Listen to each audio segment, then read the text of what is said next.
Hi, and welcome all. Glad that you sticked around to the last talk of today in track one, Frontend Nation. Thank you, Jen. Um, for the next 30 minutes, we will talk about accessibility, web accessibility. We will talk a little bit first about the theory part, why accessibility, what is accessibility, how can you improve it. Then we are going to jump into some coding also, so stick around for that.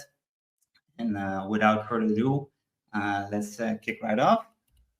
I am Tim Damen. I work for a Dutch bank called ABN AMRO. I'm a front-end developer and accessibility lead. And if you want more information about me, you can go to my website also.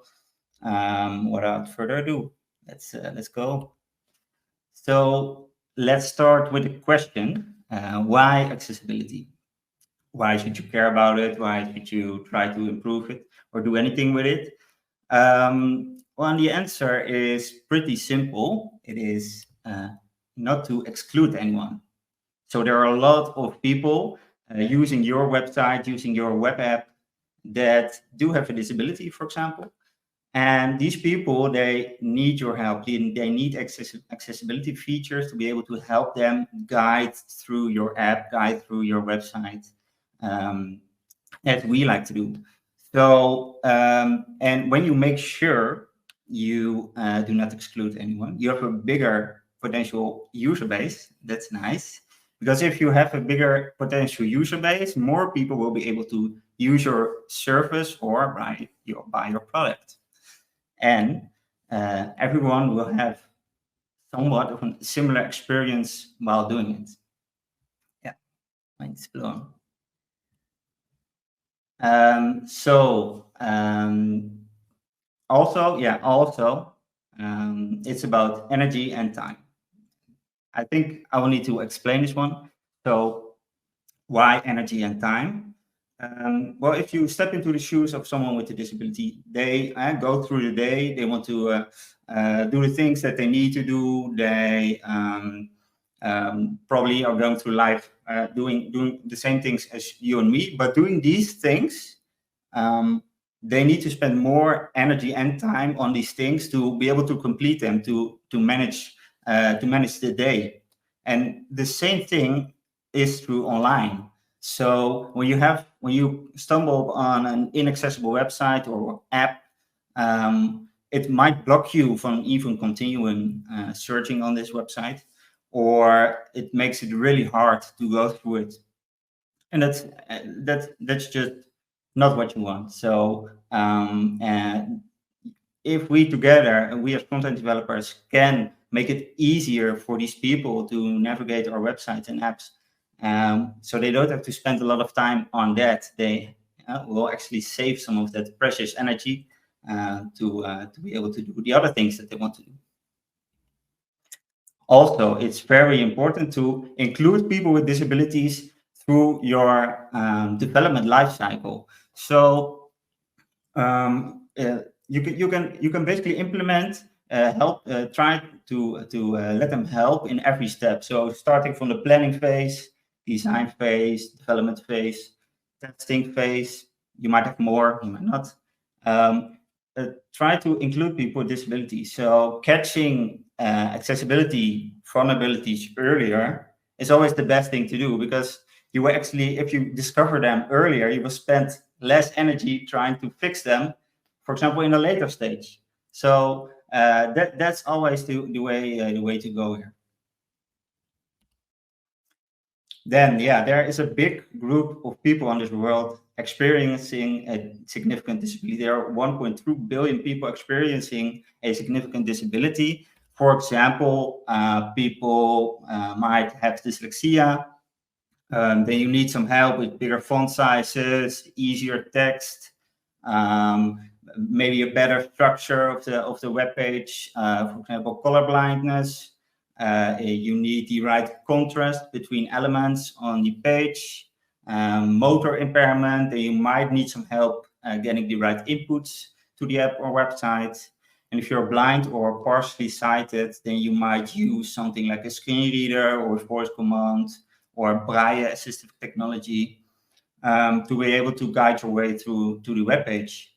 And there, of course, there are more disabilities, but these are just shining some light on some of them. And yeah, these people, they need our help. Yeah, I don't really like to share show a lot of graphs in my presentations, but this one I've added. I made an exception for that. This is a graph from WebAIM, the organization. They do lots of great stuff surrounding accessibility. They do a lot of research, like this one. This research project is called Million. So every year for the last 5 years, you see on the graph, they've conducted this research, and they researched 1 million home screens of websites on the World Wide Web. And what they discovered, actually for quite some years already, that the percentage of accessibility vulnerabilities, some errors actually, is very high. Almost all of the home screens that are in the research do have accessibility failures. And well, I'm talking to a lot of front-end developers right now. We are in the position as front-end developers to be able to fix this problem. This number, we can make this number go way down. And if we are not directly responsible, for example, when there's like a contrast issue, but you can talk to the designers, or there's something happening in the text that's not correct, you can talk to the copywriters. We are in the position to make this number go down. So I would really encourage you to look into accessibility after this talk. And yeah, of course, you can always send me a message, and we can discuss also further if you would like to. Yeah, this is an image I really like to show in almost all of the talks I do about accessibility. But because this is such a nice example, so this is the curb cut effect. And in this picture in red, you see the curb cut. And this was originally designed for people in wheelchairs, using a wheelchair, as you can see in the middle of the picture. And the funny thing is that after a while, when they implemented the curb cut, they were noticing that a lot of different people were also using the curb cut. So, for example, people with a suitcase you see, or with a skateboard, or a bike, for example, they're also making benefit of this curb cut. And you could even argue that you and me, for example, we are walking. If I see a curb cut and I want to cross the street, I will take the curb cut because I don't have to step down a little bit. So it's actually, when you design for disabilities, you make life easier for everyone. And the same thing is true for web accessibility. So if you create an accessible website, it becomes more accessible to everyone, not only the smaller group of people who have a disability, but to everyone. So another encouragement for you to try out and give test your website on accessibility, for example. And of course, yeah, you never know what might happen in your life. This is me. We're currently in Spain, me and my wife and my daughter of 3 years old. And we were going to the beach, and we were encountering a lot of non-curb cuts. And we were actually having a bit of a hard time, as you can see. All that go well, no worries about that. But yeah, you can see some also your life might at some point change. And then it is really, really nice if these accessibility features, which are helping a lot of people, are implemented already for you. So yeah, this is a good example. But for example, you might break your arm, or something else might happen. You might get injured, and you might become inaccessible for a short while. Or we all get older, hopefully, to the point that you also your body will degrade. So you will also need maybe some color contrast. So anything might happen in your life. Yeah, enough about that. So the title of my talk is Accessibility in Practice, More Than Just WCAG. But what is WCAG? It's referred to a lot if you talk about accessibility, and for a lot of good reasons, because WCAG stands for Web Content Accessibility Guidelines. well, that's nice, but what is it? So the WCAG is the internationally defined guidelines that provide a baseline for web accessibility. And it's available online via the link you see down there for you and me to check out, to learn about web accessibility. So we all can implement this baseline on our website, on our web apps. And the WCAG is created by a lot of smart people which know a lot more about accessibility than me. So really encourage you to after this talk, check it out and see how far you can get. Maybe try some accessibility testing yourself on the things you've created. Yeah, let's go. So, and the 2.2 stands for the version that is currently the latest version. And that's 2.2. So it's in development also, of course. Yeah, and WCAG is divided into 4 base principles. That's perceivable, operable, understandable, and robust. And these principles are divided into 13 guidelines, and then 86 success criteria. And these success criteria, these are the most testable ones. They are the most tangible, and they have some depth. So, for example, a success criteria might have level A assigned to it, or level AA or AAA. And what the A stands for is the amount of, well, accessibility wise. And then the AAA one is seen as something extra normally that one might do. But generally speaking, A and AA are what a lot of companies are going for as a standard, and is also generally speaking already enough for most of the people with a lot of all of these disabilities. Yeah, and if you want to read up on WCAG, I would encourage you to go to this website, w3.org, and find this, for example, the quick reference you can go to.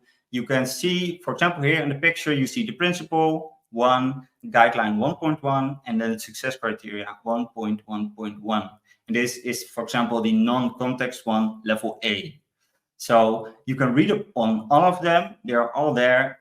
Really good documentation. I should encourage you. But yeah, it's a lot of work. It's a lot of text you might go to. And if you're like me and you're dyslexic, you might have some trouble with that. I understand totally. Yeah, but you can go easy and you can, for example, read up on one of them at a time. Or what you might do is go to thisiswcag.com. It's basically a simplified version of the success criteria, and is something that you can just go to. And for example, if your web page open, you can get testing at that moment. Just go through the list and see what is WCAG asking for me to implement, and how do I need to implement, for example, an image, and for example, with an alt tag. Really nice website, and I should encourage everyone to have a look on it. So I promise that we will also do some coding, of course, and the moment is now. All right. Yeah, so we will walk through some elements of this form. It's a small form, but the contact form is a really popular form. It's almost on every website, for example. And let's see how can we make this more accessible? How can we implement some accessibility features on there? But first, we now do not see anything. This is how some people experience life as being blind. Or you might see this. You might be partially blind. And I want you to all listen very carefully now to the audio, if it works, hopefully. Because, for example, if you're using a screen reader to go through a form and you hear this. Edit text, blank. Edit text, blank. What do you need to do? Yeah, you have a hard time with that because you miss a lot of the context. Edit text blank. That doesn't tell anything to the user using screen reader. And how does this problem look like? Well, this is how the problem looks like normally. Sometimes you see we have implemented a label, phone number, and we have added an input with type phone. So on the right side, we see the result of that. And hopefully everyone can see it and can see, oh, this is a phone number, input field. I need to, I know what I need to do, and they need to fill my phone number. But someone who's using a screen reader, they hear this. Edit text, blank. At this moment, they hear edit text blank. And why is that? Because we didn't add the for attribute and the ID to connect with it. So we in this instance we added the for attribute and connected it to the input field. And what happens then? Phone number, edit text. Phone number, edit text. We already know a lot more on what we need to do. But we will continue, of course. Some fields are required to fill in and to be able to that we know, we are sure that we will receive this information. We make input fields required before the form can be submitted. And this is an implementation you could go for. Somewhere on top of the screen you put star, fill in the required fields, and phone number star. Yeah, of course, that's good. And then you will get something like this. Phone number star, edit text.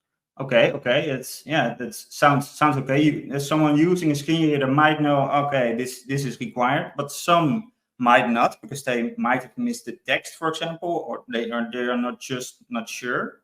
And then we refer back to spending less time and energy on these things. So you don't want to make any distractions. You want to be as clear as possible, and we can be. Just let's do it now.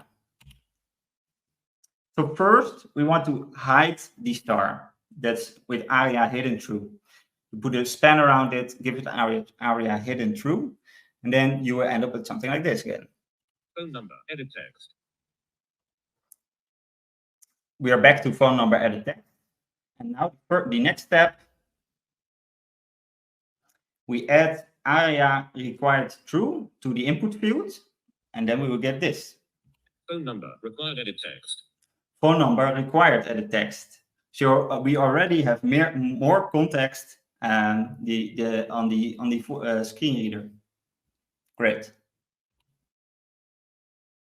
Sometimes you want to add a hint for the user to read up on some extra information about how to go about filling in this input field. So you add, for example, phone number must start with 06. And this is information that you also want to give to the screen reader. How do we do this?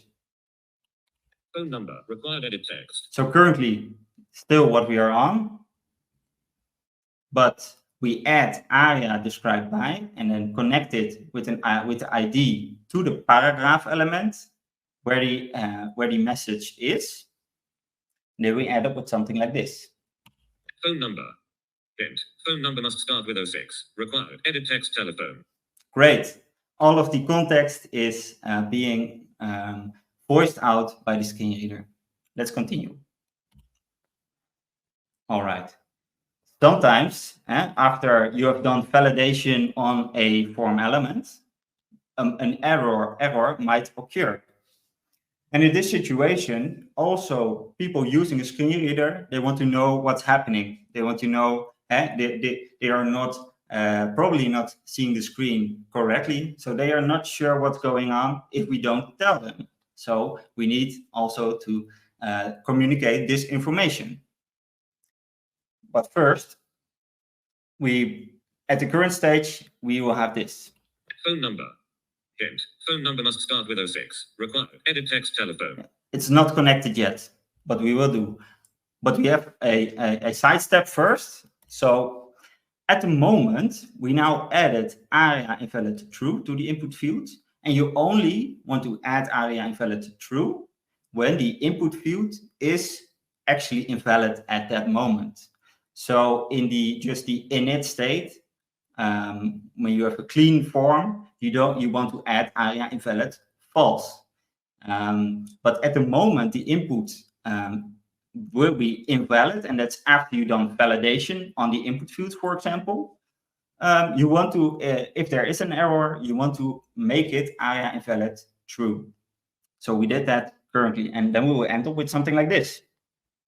Phone number required invalid data. Edit text telephone. Now it says phone number required invalid data. Edit text. Great, but we also want to communicate the error message because we need to communicate what's actually wrong with the field, as we can see if we are reading the error message. And this is really nice because we can add an extra ID to the ARIA described by attribute. So we've added now phone hint and phone error, and have and we have two paragraph elements, one with the ID phone error and one with the ID phone hint. So they are now both connected. Let's see what we end up with. Phone number. Error. Phone number is required. Hint. Phone number must start with 06. Required invalid data. Edit text telephone. Great. All of the information that the screen reader user might need will be written and will be voiced out. But we can add one more thing to make it even better. The last thing I've added now to the screen is ARIA Live Assertive. An ARIA Live Assertive is a bit of a tricky one, but if you implement it well, it will be of great benefit. So what does this ARIA Live do? So at the moment the error occurs, so after the validation is done and there is an error in this input field, and the error message is being added to the paragraph element holding the ID phone error, then ARIA Live makes it that the message at that moment will be prompted to the screen reader user. And that works something like this. Error. Phone number is required. Now you can see that the moment the validation is done, and in this case the validation was done in the video on blur. So when you have selected the input field and select away, select for example another element, at that moment then on blur kicks in and the validation is done. And at that moment we did notice that the field was empty. So the error message, error phone number is required, was prompted to the user because we were using ARIA Live. And all of these features make your form a lot more accessible, especially to people using a screen reader, but also the other assistive technologies will benefit from a good structured form with a lot of good accessibility features. This was the last thing we've added, but there is more. So if you want to know how to, for example, automatically test all of these accessibility features I've just shown, if you want to know how to automatically test them, so you don't have to test them manually, for example, with a screen reader, then you might check out my blog. You can scan the QR if you want. And in this blog, I will go over all of the steps you need to do to be able to automatically test all of these features. And I will do that with a testing library. So if you think, oh, that's interesting, I want to know more, head over there, and it will all be explained to you. Then we're almost at the end, and I would like to thank you all for watching and listening, and hopefully you've learned something, and you are just as excited about accessibility as me. That's great, because we have a lot of work to do. Thank you all again, and also big thanks to Frontend Nation for having me on and for organizing this great event.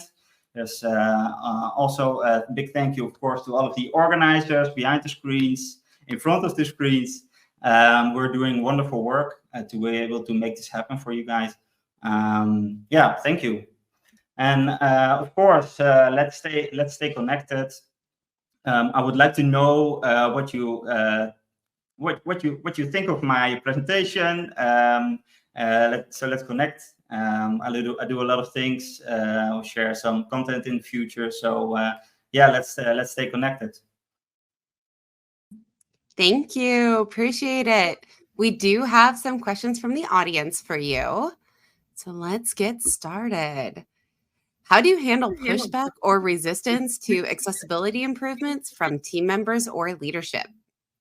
Yeah, that's actually something I've struggled with a lot. Also, working for the company I work for currently. Well, of course, you can. If your product is live serving people in the EU, you can point them to the fact that next year in 2025. There will be a law, so the EU Accessibility Act will come into play, and most of the companies they were forced to implement accessibility in their online products. So that's actually a nice one. Companies are really scared of that because then there will be big. I hope there will be fines if they don't do that, for example. But that's just the law side.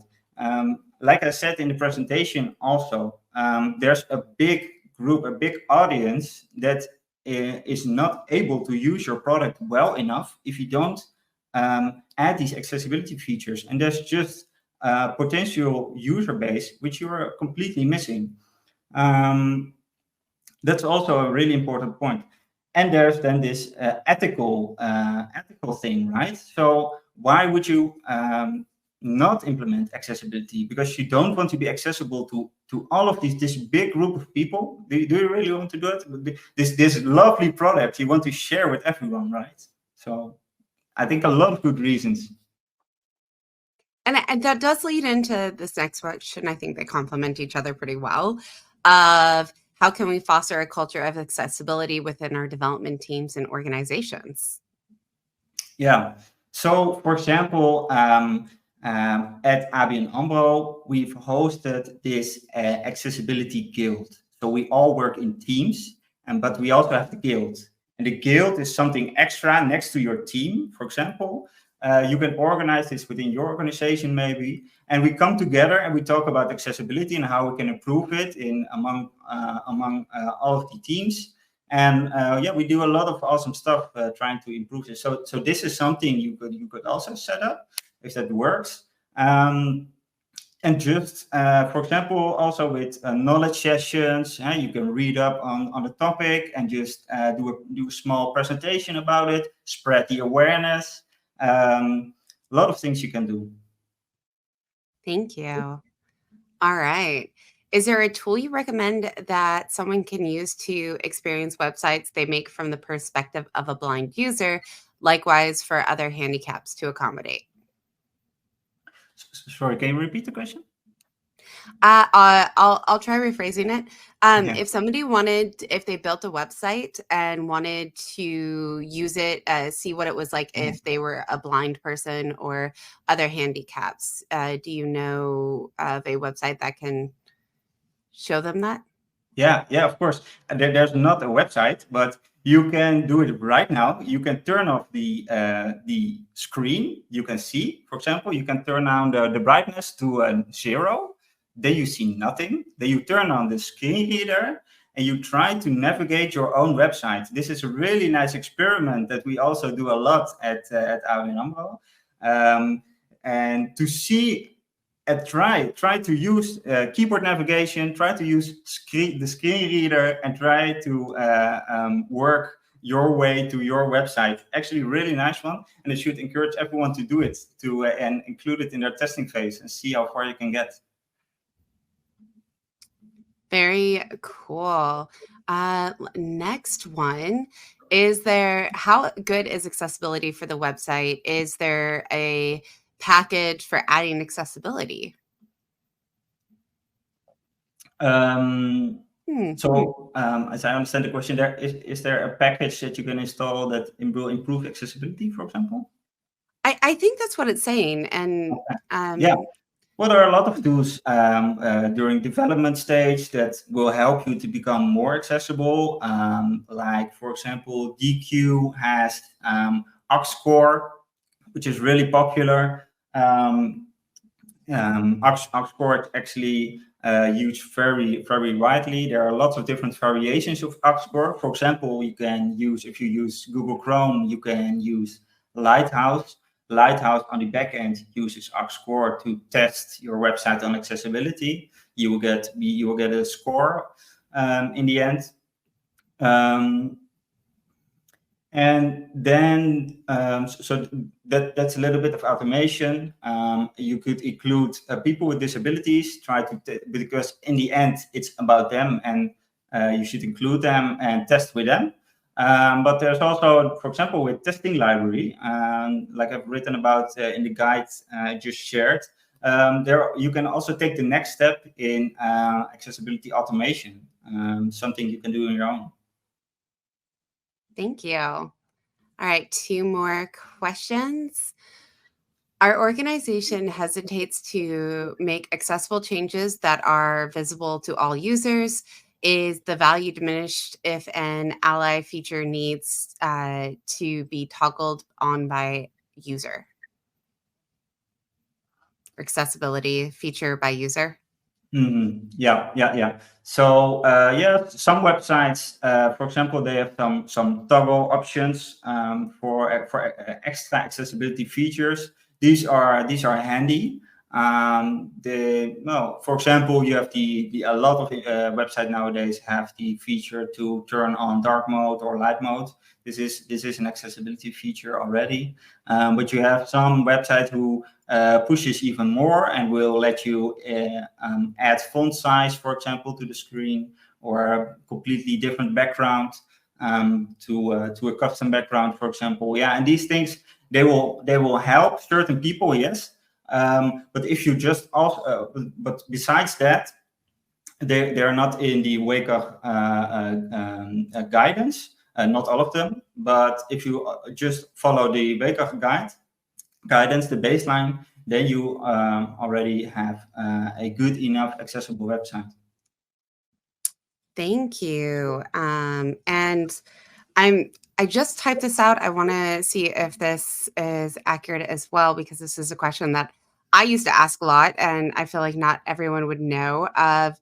Ally is accessibility, and is because it has 11 letters between A and Y, correct? Yeah, that's correct. Yes. So Okay. so we also have this one called internationalization. You have I18N. I think a lot of developers know what I mean. And they have also done the same thing with that. So you have I18N, that stands for internationalization. They have done the same thing with accessibility. So you have A11Y. Yes. Well, perfect. That is the end of our questions. Thank you so much for joining us, Tim.